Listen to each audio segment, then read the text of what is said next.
भाग्य में है वह आएगा अवश्य और उसे भोगना ही पड़ेगा। शास्त्रों ने कर्मों को 3 विभाग कर तीनों को समाप्त करने के उपाय बतलाए हैं। संचित, इसलिए संपत्ति विपत्ति जो जब आए धैर्य पूर्वक भोगते चलो। मनुष्य निष्क्रिय होकर कभी बैठ नहीं सकता। मन, बुद्धि, प्राण तथा इंद्रियों के द्वारा कुछ न कुछ चेष्टा करते रहना मनुष्य का स्वभाव है। अपने अपने संस्कारानुसार प्रत्येक मनुष्य स्वभावतः ही कार्य में प्रवृत्त होता है, अतः क्रिया में प्रवृत्ति होना स्वाभाविक है। यह सिद्धांत है कि जैसा कर्म होगा वैसा फल कर्म करने वाले को अवश्य में भुगतना पड़ेगा।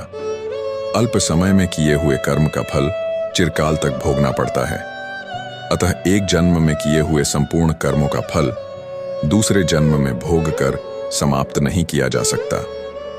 बिना भोगे कर्मों की राशि संचित होती जाती है।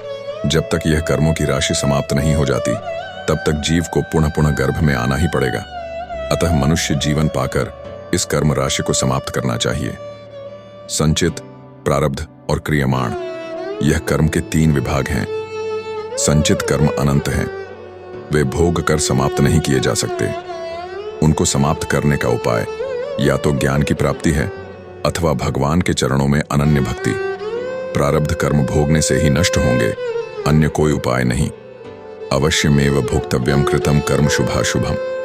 क्रियमाण कर्म भगवान को अर्पण कर देने से बंधन के हेतु नहीं होते।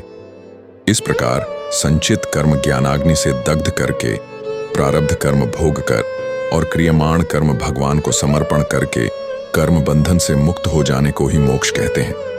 यदि साधनहीन होने के कारण ज्ञान की प्राप्ति में देर है तो कम से कम क्रियमाण कर्म तो भगवान को अर्पण करते जाओ। ऐसा करने से इस जन्म के कर्म बंधन के हेतु नहीं बनेंगे। साथ ही यह विचार भी पुष्ट कर लो कि प्रारब्ध भोग तो भोगना हो पड़ेगा, ज्ञानी भी इससे बच नहीं सकता। अतः प्रारब्धवश आए हुए दुखों को वीरतापूर्वक सहन करो, आपत्तिकाल में भी धैर्य को न छोड़ो। इसी प्रकार सुख की प्राप्ति होने पर प्रमादी मत बनो। ऐसा करने से पुण्य का संचय होगा और लोक परलोक दोनों बनेंगे। आगे के भागों के लिए चैनल को सब्सक्राइब अवश्य करें। जय श्री कृष्ण।